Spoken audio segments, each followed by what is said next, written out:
big singular Gilas question. Kung February 23 lang dumating si Renzo Bando, pipiliin pa rin ba siya ni Coach Tim Cone kontra New Zealand at Australia? Okay, simulan na natin mga ka-hecklers. So officially, ang February 2026 FIBA window ay magsisimula sa February 23 hanggang March 3, 2026. Standard ito, 9-day international window. Kahit Feb 23 ang start ng window, ang totoong game days ay sa Feb 26 hanggang March 2. By FIBA rules, obligadong i-release ng mga pro leagues ang mga national players starting day 1 ng window. So for this window, February 23 ang magic date. Mangyari, 3 to 4 days lang preparation. Sino na ang available sa Gilas kontra New Zealand saka Australia? Base sa projected 13-man Gilas lineup ko, available na agad mga ka-hecklers sina Scotty, Malonzo at JGD. No issues dyan. Sa PBA Finals, maraming nagtatanong dito. Yes, sina Junmar, CJ ng SMB at Oftana ng TNT ay naglalaro pa ng 2025-2026 PBA All-Filipino Finals. Kahit umabot pa sa Game 7 ng Finals sa February 4, 2026, may 19 days sila bago magsimula ang FIBA window. So technically, available sila for Gilas.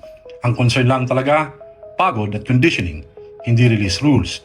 Si Justin Brownlee naman, nakaschedule pa maglaro sa East Asian Super League, EASL, for Meralco laban sa Ryukyu sa February 11. Again, before pa yan ng FIBA window, so walang conflict sa rules. Eto na yung medyo magulo. 7 sa mga Gilas prospects natin ay naglalaro overseas. Sa Korean Basketball League, andyan sina KQ ng Goyang Sono, abando ng Anyang, isama na rin natin si Carl Tamayo, now back in action for Chongwon LG Sakers after recovering from injury.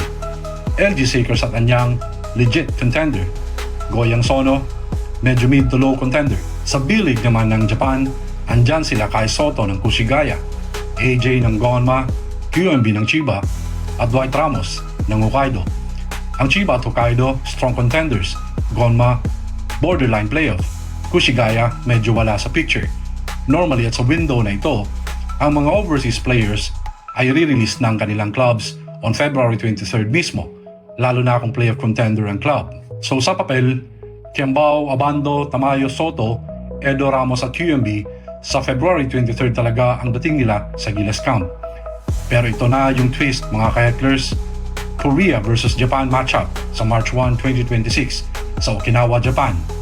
Ang tanong, papayag ba ang Korea-Japan Basketball Federation na short prep lang para sa rivalry game nila? Remember, yung Korea away game versus Chinese Taipei sa February 26 and another away game versus Japan sa March 1. Very likely, magre-request ng early release ang dalawang national teams. At may rason sila. Korea at Japan ay tied sa Group B 2-0. Ang matatalo sa March 1, babagsak sa second place. Hindi ito simpleng qualifier. Swing game to. Apektado dito, group ranking, head-to-head tiebreakers, carry-over results sa next round. Historically, kapag away game versus Japan, talagang pinupush ng Korean Basketball Federation ang early release. Usually, 2 to 3 extra days before February 23 sa senaryo na ito. Strategic move, hindi arte. Tsaka, hindi rin pwede i-take lightly ng Korea ang Chinese Taipei. Ito yung trap. Hindi pwedeng Japan lang ang focus.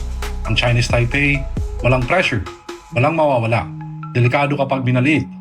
Ang nangyari sa Gilas, 2 talo, remember? Kahit talunin ng Korea ang Japan, kung matalo naman sila ng Chinese Taipei, wala ring silbi. Sa FIBA, bawat panalo, bawat puntos, mahalaga. Parang gym lang yan. Hindi ka nagbe-bench press nang walang warm-up. So anong effect nito sa Gilas mga ka-hecklers? Ito yun. Kung ang Korea at Japan mag-push ng early release, magiging precedent yan.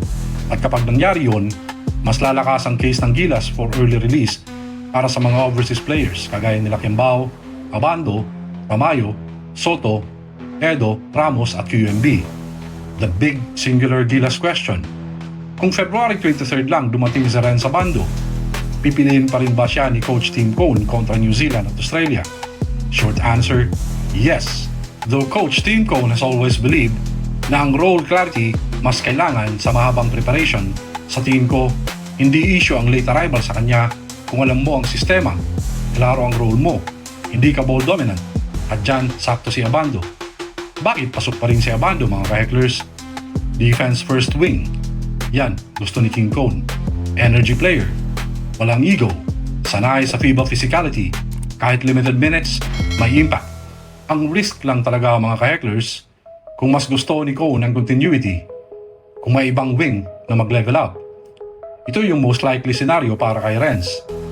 Late arrival will hurt him, pero hindi siya automatic tanggal.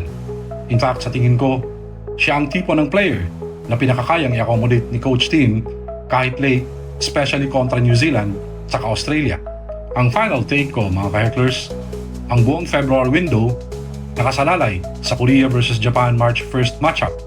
Kung mag-push sila ng early release, babago ang preparation dynamics. Apektado pati gilas. Malaking bagay yung 2 to 3 extra days sa preparation sa team. So bantayan nyo yan. Hindi lang yan Korea vs Japan game. May domino effect yan sa gilas. Hanggang sa susunod na episode, mga ka-hecklers.